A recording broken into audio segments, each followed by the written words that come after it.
Hello everyone, welcome to the online lecture series on Verilog HDL. So, in previous session we had looked in terms of different types of design methodologies and what are modules, what are instances and what are the components which are required for simulating the design, that is the components of simulation. So, in today's session we shall look in terms of basic constructs of Verilog, like what are white spaces, what are the different types of numbers specifications which are available in Verilog. So, all those concepts we will be discussing in today's session. So, let us move on.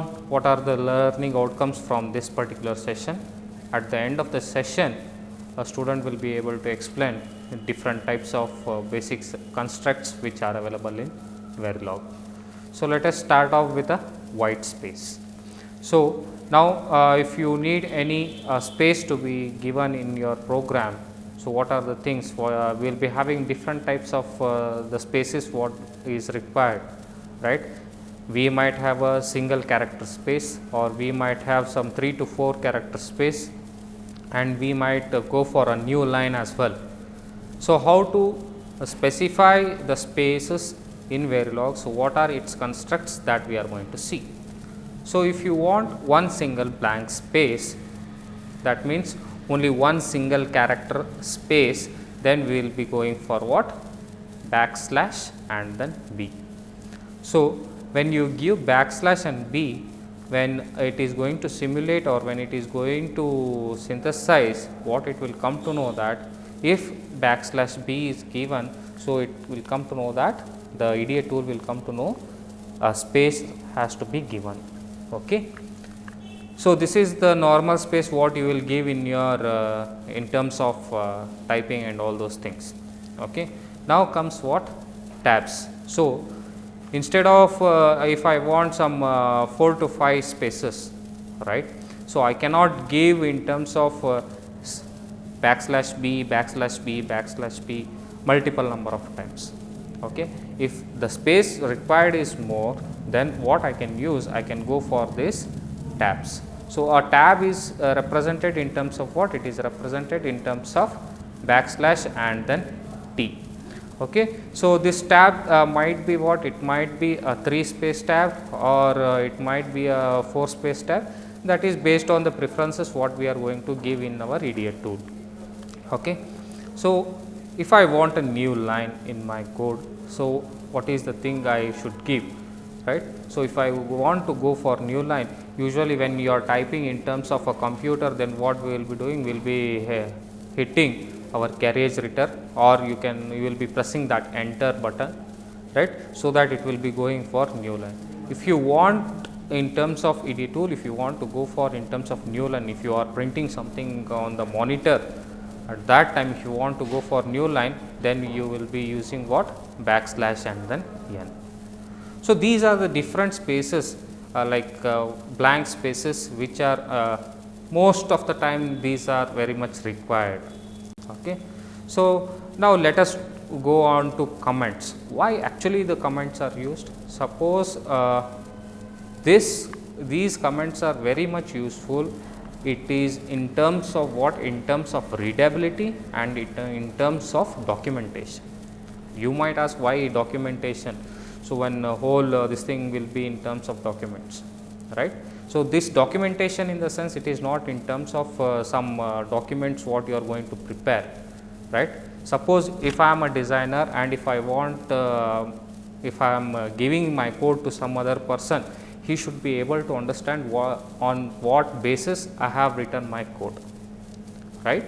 So, there the readability will be very much useful, or the documentation part will be useful. How documentation part? In the sense, some logic you might be writing in terms of in your Verilog code. So, what part, what is that part doing, that we will be writing in terms of comments. So, this particular block does this work. So, this part, this particular block, what it is going to do, that we are going to write down in terms of comments, so that the other designer who is going to modify your design, or who is going to use your design, he will be able to understand the program on what basis the program you have written. So, that is why comments are very much useful. As a good designer or as a good programmer, comment should be given almost all the things in your program. So, what actually is your program doing, that should be specified, so that the other person who is going to use your program, he should be able to understand the way you have written your program. Okay. So, here comes different types of comments. One might be the single line comment. Okay. Only one line if you want to comment, then it should always start with what? It should always start with 2 front slashes. Okay. That front slash should be twice. So, when you give 2 front slashes, what does this Verilog or EDA tool does is that it is going to consider that when 2 front slashes come in consecutive this thing, it will consider that there is a comment, and till the end of the line it is going to consider it as a comment. Okay. So, now if you look at this, here you can observe this is an example. Okay. So, in this particular thing I have written this thing as what? Sentence as this is an example. Okay. Whereas, I have given 2 front slashes, the whole comment what I have written, it is going to be considered as what? Single line comment. Now, your description might be more. Okay. So, when you want multiple description, so you cannot go for all front slash and all those things. So, we need like what? We need some other way where I can define the multiple lines as my comments. So, a multiple line comment starts with what? It is going to start with front slash and a star, and it is going to end with star and a front slash. Always your multiple line comment should be started with front slash and star, and it should be ended with star and front slash. If you do not end with this star and front slash, only if you are given front slash and star, the lines which are below this particular point, all the lines will be considered as what? All the lines will be considered as multiple line comments. Okay. So, now let us look in terms of example. So, here you can observe this. Here I have started with this, and then I have given some, I have written some lines, okay, some comments I have written, and then I have ended with this star and front slash. If you do not give this, if I do not give this, then all the lines which are there below that, all those things will be considered as what? Comments itself. Now, there are some restrictions in this. You can merge, okay, you can merge this single line comment inside your multiple line comments. Okay. But nesting, what we can call this as nesting. Okay.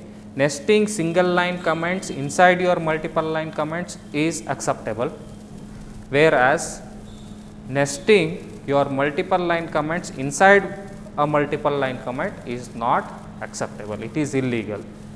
Now, you might think what is nesting and all this. See, here I have written for this, I have written a multiple line comment. Suppose if I include one more multiple line comment inside this, then that is what? That is illegal, it is not acceptable.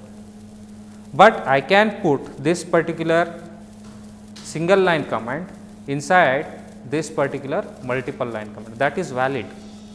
But a multiple line comment inside a multiple line comment, it is not at all valid. Okay. So, these are all which are the comments which are available in the Verilog. Okay. So, now let us look in terms of different types of operators which are available in Verilog. So, basically there are 3 different types of operators. Okay. That to how actually we can differentiate is that based on the number of operands, we can differentiate the operators in terms of 3 different types. One is unary, and one more is binary, and one more is ternary. Okay. So, now let us look in terms of these operators in detail. So, as the name suggests, okay, here what the name has been there, it has been unary. Okay. Now, as the name suggests, and the operators are totally dependent on what? The number of operators, operands what we are using. If I use only one single operand, then I can call it as what? I can call it as a unary operator. See, unary operators need only one operand. Okay. The required operand is how much? It is going to be only one. So, now let us look in terms of different types of examples. Okay. So, for this example, suppose if you are using representing a sign, usually how we will be doing? We will be doing A is equal to what? Here you can see this is going to be plus and then this is going to be 4, okay, where here 4 is what? 4 is an operand. And how many operands are present here? There are no 2, not more than 1. So, I can call this thing as what? I can call this as unary operator, this plus symbol. Okay. And here you might observe that here it is being given that b is equal to minus 6. Now, here also the number of operands which are present are how many? It is going to be only 1, and I can call this minus sign as what? It is going to be unary operator. See, the operators can be used in terms of unary, binary and all those things, but it only depends on what? It only depends on number of operands. As I can use this operator for what? I can use this operator for binary as well. Okay. But since my operand is only one, based on the scenario, okay, since my operand is only one, I can call this as what? Unary operator. In the similar fashion, negation operator. Negation in the sense is your NOT gate, what we can call. The negation operators are basically two these things. Okay, one is exclamatory sign and one more is this tilde sign. This sign is available above your tab key in your keyboard. Okay. So, here what I am telling, A is what? A is negation of B. Okay. Here how many operands I am using? I am using only one operand. That operand is what? It is B, and the operator what I have used is a negation. Okay. Since I am using only one operand, that is B, that is why this negation operator what I am using, it is going to act like a unary operator. In the similar fashion, we are having different types of reduction operators. See, here also let me take this example over here. A is equal to and B I am telling. Okay. So, here since B is on the number of operands which are present here is only B, I can call this and as what? This is going to act like an unary operator. Okay. This is going to act like a unary operator. In the similar fashion, A is equal to your XOR of B. Okay. Now, as we said in the previous slide, we said that our unary operator is nothing but on what basis we are going to decide whether it is a unary operator. It is totally dependent on the number of operands which are present in that particular equation. When your operands are 2, okay, and in between these two operands, if there is one operator in between this, then what I can call? I can call it as what? A binary operator. Okay. A binary operator requires two operands to perform operation. Okay. Let us look back in the same example what we have seen in the previous slides. We had said different types of arithmetic operators, right. The same arithmetic operators, if I use in terms of unary operator, they were not acting like arithmetic operators, they were acting like representation of a sign, representation sign, right. Whether it is a positive number or whether it is a negative number, based on that it was operating. But when I use the same operator, that is my plus and minus in between two operands, then that particular operator will be acting like what? It is going to act like arithmetic operator. Okay. As you can see here, for this particular example, A is what? A is equal to B plus C. So, the number of operands are how many here? The number of operands are 2, and in between these two operands there is an operator. This operator is what? Binary operator. In the similar fashion, A is equal to B minus C. Since there are two operands, in between an operand there is an operator, I can call it as what? A binary operator. In the similar fashion, what we had said, there it was reduction operator. Now, here the same operator symbols will work like what? Logical operators. Okay. So, here again you can observe A is equal to B and C. Since this AND operator is in between two operands, I can call this as what? I can call this as binary operator. Okay. In the similar fashion, you can look for this example as well. Now, ternary operator. This we won't use that much, these ternary operators. These are basically used when you are defining your output ports, in-out ports, what we can call.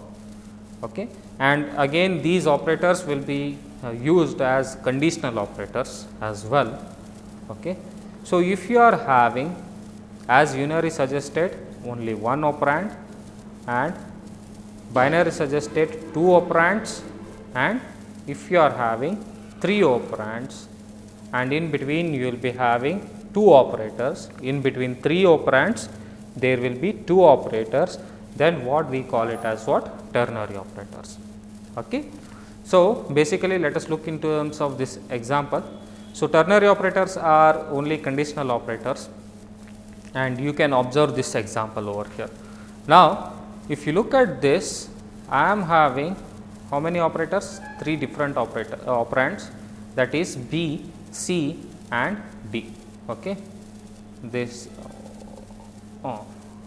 B, C and D.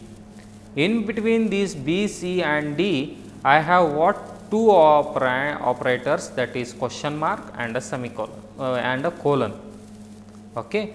So, I have three operands, and in between these three operands I have two operators, then I can call this as what? Ternary operators. Okay. I hope everyone has understood these operators. Now, let us go on to number specification. What are the different types of numbers which are available in Verilog? So, what is the format which is there, a standard format for specifying a number? Okay. For specifying a number, you can observe that first I need to define what? First I need to define the size. This size represents what? Whether the number what you are going to specify, that is 2 bits, or whether it is a 3 bit, or whether it is a 4 bit, or whether it is a 64 bit or 128 bits, that I need to specify this size. Okay. And next, here there is a tick, size, tick and base format. So, this base format is what? This base format is whether the number you are going to specify, here actually is our number. Here I am defining the size, and here I am telling what format I am using, and here I am actually specifying my number. For this format, whether the number I am going to specify, whether it is a binary number, or whether it is a hexadecimal number, or whether it is a decimal number, or whether it is a octal number, that we need to specify over here. Now, let us look some examples so that you can understand it in a better way. Now, size specifies what? The number of bits. Okay. It is written in terms of decimal format only. This size you are here, you should look at this. Okay. It should be in terms of what? It should be in terms of decimal only. The size format, whether it is whether you are going for 64, then there is no need to specify that this thing in terms of hexadecimal or binary. It should be always in terms of what? The decimal formats what actually we are using. Okay. And The base format is used for representing the base, what we use. Legal bases, as we know, binary, decimal, octal and then hexadecimal, and you can write in terms of, for binary you can write it in terms of tick capital B or tick small b. For octal you can write it as tick capital O or tick small case o, and for decimal you can write tick D and then small d. In the similar fashion, hexadecimal you can write in terms of tick capital H or small h. Okay. Now, the number what we had said, the number is specified as consecutive digits and it is going to vary from what? It is going to vary from 0 to f, but this what we are having, it is going to vary for different the base formats what we are having. Okay. Now, if you are having a binary base format, then the numbers what we will be using are what? It is going to be 0 and then 1, only that, only 2 digits. And if you are using decimal format, then the numbers what we will be using, they are going to vary from 0 to 9. Okay. And the hexadecimal format what we are using, it is going to vary from 0 to f. If you are using octal, then it is going to vary from 0 to 7. So, these are the numbers where we need to specify based on the base format what we are using. Okay. So, now let us look in terms of examples what are size numbers. This is your first example. Here you can observe that here it is written as what? It is written as 4 tick B 1 1 1 1. The number are how many? The number are 4, and so I have specified it is a 4-bit number, that is why I have specified it 4, and the base format what I am using, it is going to be binary. Okay. Now, here you can observe this is an hexadecimal example. Now, here you can see that I have written 12 tick H A B C. So, A is represented in terms of how many bits? A is represented in terms of 4 bits. So, A represents 4 bits, B represents 4 bits, C represents 4 bits. So, total number of bits required in order to define this ABC is 12 bits.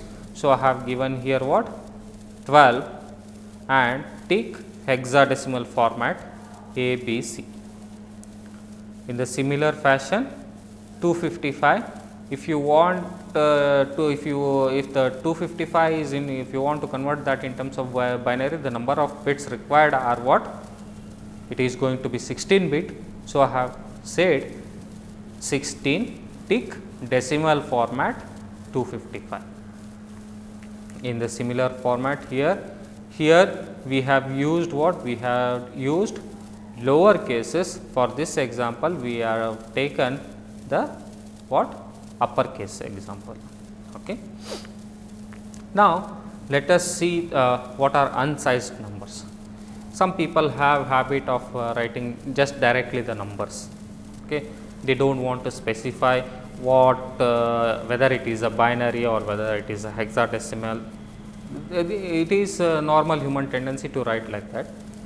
So, without specifying the size, if you have written a number, okay, just what we had seen in this previous example, here we had seen this 16, right.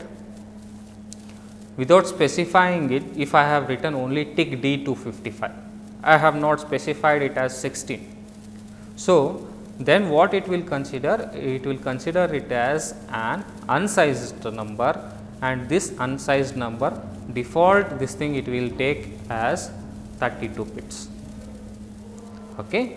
So, when no base format is specified, so, just you have written some numerical number, then the default number what it is going to consider, the format it is going to consider to be decimal. The number what you have given, it will consider it as a decimal number. Okay. Now, here this is an example. 2, 3, 4, 5, 6, it will consider this as a 32 bit decimal number. In the similar format, here you have seen tick hexa 5C you have written. Okay. Number of bits required are how many here? If you look at this hexa, 5 is required. So, if you are going for in terms of hexadecimal, then for 5 you need 4 bits and for C you need 4 bits. So, the total these things are required are how many? It is going to be 8 bits, but it is going to take what? 32 bits, because I have not specified here. Okay. In the similar fashion, octal. Okay. So, here it is not at all recommended to go for unsized numbers. Why we will tell? Let us take this example itself. If I had specified, okay, whether it is a 8 bit number or a 10 bit number, okay, for this 5C how many bits are required? For this 5C maximum 8 bits are required. But if I do not specify the size format, it will consider this as what? It is going to consider this as 32 bit number. So, now think in terms of a designer. Okay. Now, if you think in terms of designer, if I say that okay, for this particular variable I have given this number, then what it will consider? It will consider it as a 32. So, for that 32 bit number there should be some memory allocation. Okay. For that memory allocation, whole 32 bits of memory is being allocated. Okay. Now, when whole memory is allocated, the required memory was how much? It was only 8 bits, and we are taking all 24 bits to be in terms of waste. Okay. They are not doing any work and they are not helping us in terms of anything. Only the helping parts are how much? Only the helping parts are of only 8 bits, but where I am allocating 32 bit, right. This is how your memory consumption goes on. Okay. You might be thinking, oh, if this much software is there, then my RAM should be upgraded and all those things. If a designer has not properly designed his code by giving simply numerical numbers without specifying the size, then the allocation will be more. When the allocation is more, the memory consumption will be more. That is why, as a good designer, we should not go for these unsized numbers. Best way to practice is go to sized numbers only. Okay. Okay, we shall move on. So, the next type of number specification is what? It is x or z value, okay, where x represents what? X represents unknown and z represents or z represents what? High impedance. Okay. So, an x or z sets for an hexadecimal 4 bits of these things will be allocated, and for octal number 3 bits will be allocated, and for a binary number 1 bit is going to be allocated. Okay. Let us look at this example. So, here we can see that 12 tick hexa 13x, and here you might observe that the size what we have specified is what? It is 12, and first 8 bits, that MSB bits we have given it as 1 3, and the LSB bits what we are having, they are unknown. Here in this particular thing, the least significant bits of least significant 4 bits will be allocated with what? Will be allocated with the value x. Okay. Now, here you can observe a 6 tick hexa and then x.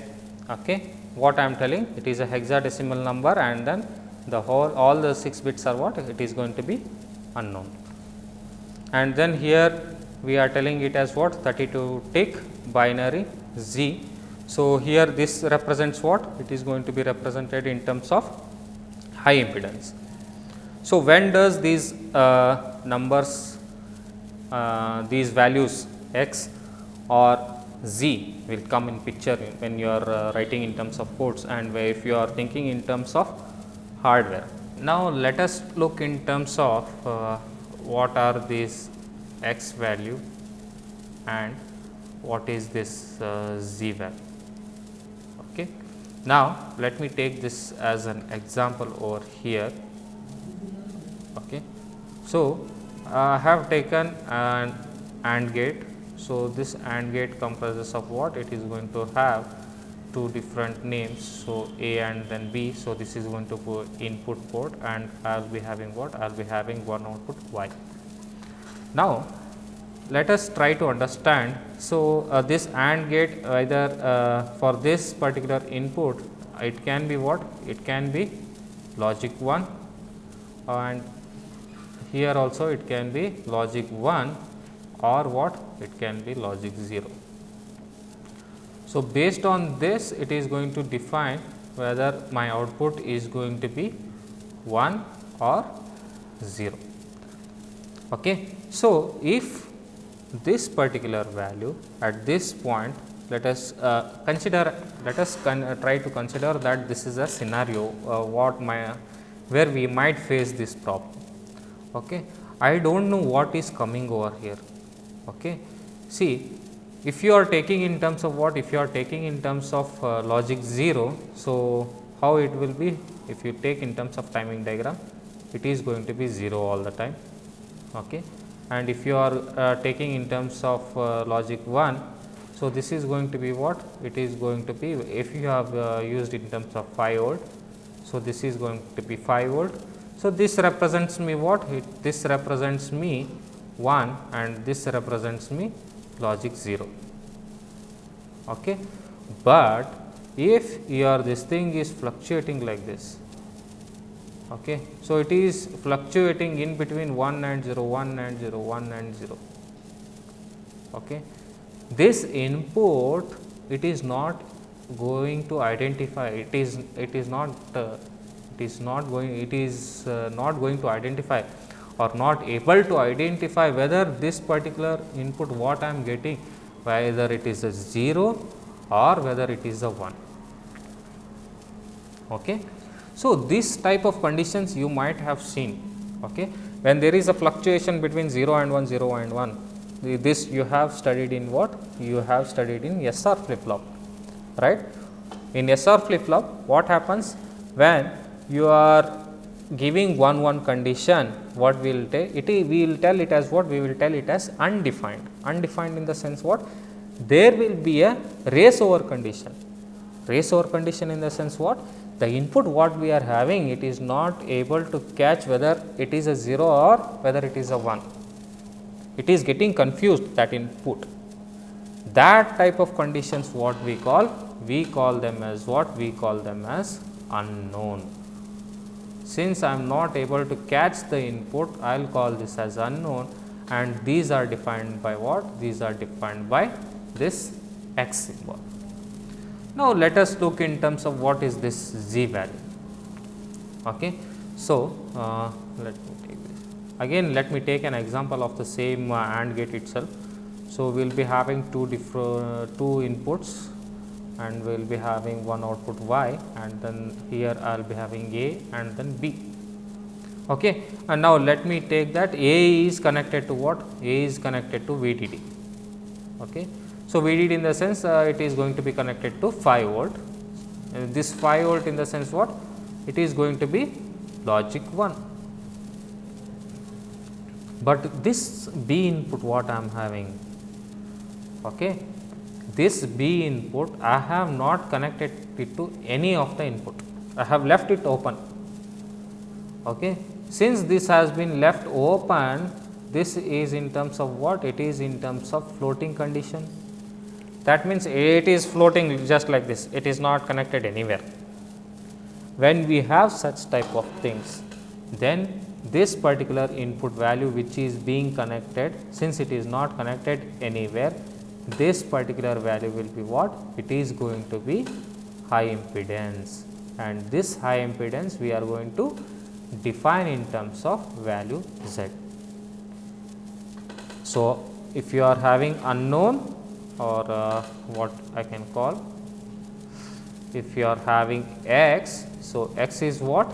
X is nothing but it is going to be unknown, and this unknown condition when it is going to happen, when cannot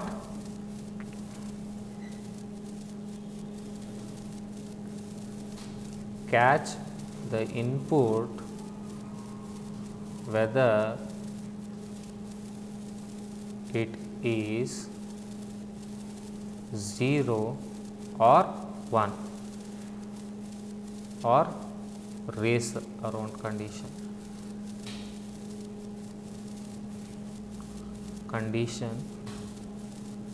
Then it is going to be what? It is going to be x or unknown value. And in the similar fashion, if you are going for z, or let me take in terms of this thing itself. So, if you are taking in terms of the high impedance, this high impedance when it is going to occur, this high impedance is going to occur when the IO ports are not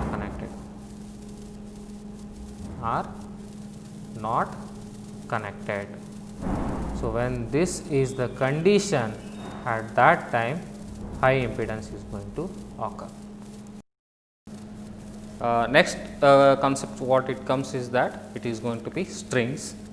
Okay. If you want to specify a string, then the whole line what you want to specify, that should be in terms of what? A quoted form. Okay. A string is a sequence of character that should be enclosed by a quoted double quotes.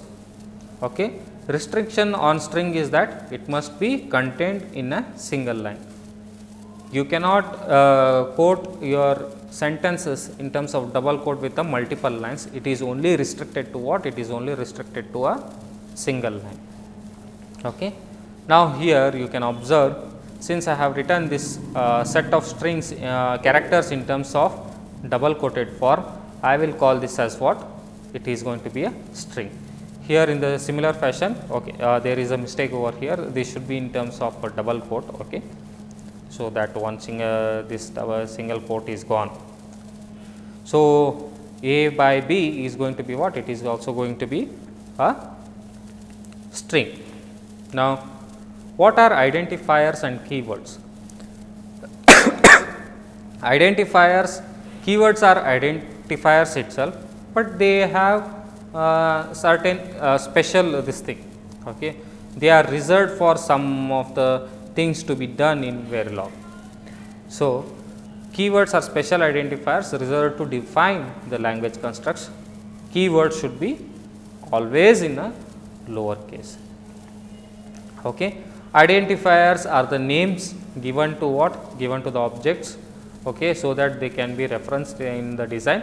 So, these identifiers are nothing but the variables what you are going to give, okay, or whether the name what you are going to give for your IO ports and all those things. Okay. Now, an identifier should be what? It should always start with a character and a underscore, okay, and dollar symbol. Okay. You can use something like this, and underscore gate and dollar gate. These are valid what? Valid identifiers, but there is one restriction point over here. I can go for, in order to define an identifier, I will be using, I can use underscore AND gate. This is a valid identifier, but I cannot go for dollar symbol. Okay. The identifier should not start with a numerical or a dollar sign. Okay. If it is going to start with in terms of numerical and dollar sign, then it is not at all a valid identifier. Okay. So, here let us look at this example. Here what we have given? Here we have given reg value, okay, where reg is what? Reg is a keyword and value is what? Value is an identifier. Reg is predefined thing construct in Xilinx. So, this is going to be what? This is going to be keyword and this is going to be what identifier. In the similar way, input clock we are defining. So, input is a predefined construct in your Verilog. So, input becomes what here? This input becomes a keyword, whereas the clock what I am specifying CLK. So, this is going to be what? This is going to be identifier. Okay. So, these are all the basic lexical convention which are there in your Verilog.